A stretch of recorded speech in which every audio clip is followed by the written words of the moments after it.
نبی پاک صلی اللہ تعالیٰ علیہ وسلم کی زندگی میں بہترین نمونہ عمل ہے، بہترین۔ اگر کوئی شخص ایک خوبصورت ترین زندگی ترتیب دینا چاہے اور وہ محسوس کرے کہ زندگی باوقار بھی ہو، حسین بھی ہو، سکون والی بھی ہو، اور زندگی اس طرح کی ہو جس میں میری وجہ سے کسی کو تکلیف بھی نہ پہنچے، اور زندگی اس طرح کی ہو کہ میری وجہ سے کسی کا فائدہ بھی ہو جائے، اور زندگی اس طرح کی ہو کہ میرا وجود بیکار نہ ہو، میری صلاحیتوں کو زنگ نہ لگے، میں کچھ کر جاؤں، کچھ کر گزروں، زمانے کو کچھ دے جاؤں، ملت کے لیے، قوم کے لیے، وطن کے لیے، مذہب کے لیے، دین کے لیے، عقیدے کے لیے کوئی خدمات سر انجام دے جاؤں، میں کچھ نظریات میں بلندی پیدا کر جاؤں، میں کچھ کر جاؤں۔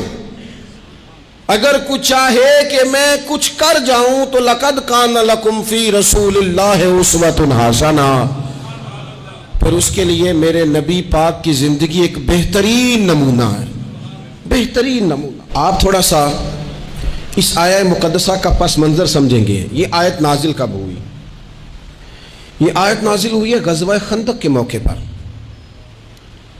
سارے عرب قبائل جمع ہو کے یک بار کی انہوں نے حملہ کر دیا مدینہ طیبہ پہ،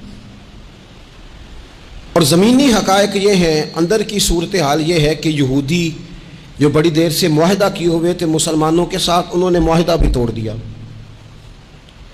منافقین مدینہ طیبہ میں جو بڑا اظہار کرتے تھے ظاہری جملوں اور لفظوں کے ساتھ، وہ پیچھے ہو گئے۔ قحط کا زمانہ ہے، معاشی حالات بھی بڑے سخت ہیں۔ اب ان حالات میں سارے کا سارا عرب کفر جو ہے وہ جمع ہو کے آ گیا۔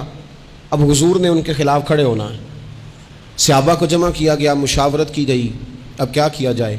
حضرت سلمان فارسی رضی اللہ تعالیٰ عنہ نے مشورہ دیا کہ یا رسول اللہ صلی اللہ تعالیٰ علیہ وسلم، ہمارے علاقے میں یوں ہوتا ہے کہ جب اس طرح کا معاملہ ہو تو خندق کھودی جاتی ہے، اس میں آگ جلائی جاتی ہے، اور پھر دشمن سے مقابلہ کیا جاتا ہے۔ اب خندق کھودنی ہے اور اتنی بڑی کھودنی ہے کہ گھوڑا اس کو کراس نہ کر سکے، تو اس کے لیے بھی تو اسباب چاہیے۔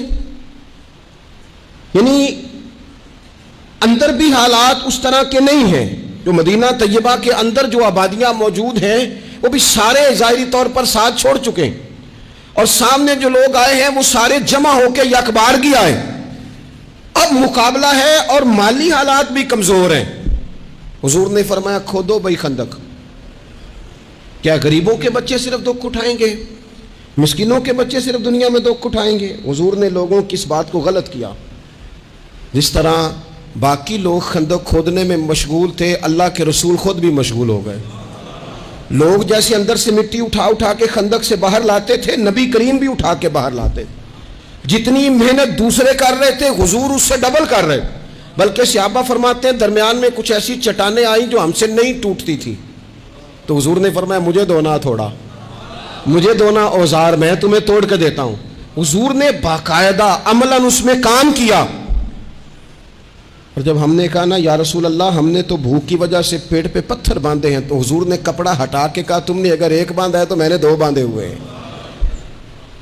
عملاً حضور نے حصہ لیا۔ ایک مہینہ پورا مدینہ طیبہ کا محاصرہ کیے رکھا کافروں نے، اور کڑاکے کی سردی، حالات اور طرح کے، ان سارے حالات میں یوں ڈٹ کے میرے رسول کریم نے مقابلہ کیا، یوں ڈٹ کے مقابلہ کیا کہ وہ جو آئے تھے نا مہینہ پورے کے لیے اور سارے جمع ہو کے آئے تھے، نتیجہ یہ نکلا کہ وہ ایک دوسرے کو برا بھلا کہنے لگے۔ تو غدار ہے، دوسرا قبیلہ کہتا تو غدار ہے، تو نے کہا تھا جیت جائیں گے، تو ہمیں لے کے آیا تھا، تو نے شرارت کی تھی۔ ایک مہینہ محاصرہ کرنے کے بعد وہ سارے وہاں سے خائب و خاسر ہو کر ذلیل و رسوا ہو کے نکل گئے، اور ان سارے حالات میں حضور یوں ڈٹ کے کھڑے ہوئے کہ کمزور پڑنے والے لوگوں سے، پریشان رہنے والے لوگوں سے، چھوٹی چھوٹی باتوں پر گھبرا جانے والی امت سے، اور ذرا ذرا سی باتوں پر ٹینشن طاری کر لینا، اور کالا جادو ہو گیا، نظر لگ گئی، اور فلانا آ گیا، اور فلانے کی وجہ سے ایسا ہو گیا، اور فلانے نے مجھے یوں کر دیا، اور فلان کی وجہ سے میں کامیاب نہیں ہو سکا، اور فلانا میرے ساتھ چلتا تو۔ اللہ کریم نے ان ساری کمزور باتیں کرنے والے ہم جیسے لوگوں کو سمجھایا کہ یہ حالات دیکھو اور میرے رسول کا ڈٹنا دیکھو۔ اور ان حالات میں بھی پورے کفر کو بھگا دینے کا انداز دیکھو. لقد کان لکم فی رسول اللہ اسوۃ حسنہ، فرمایا تمہارے لیے میرے محبوب کی زندگی میں بہترین نمونہ ہے.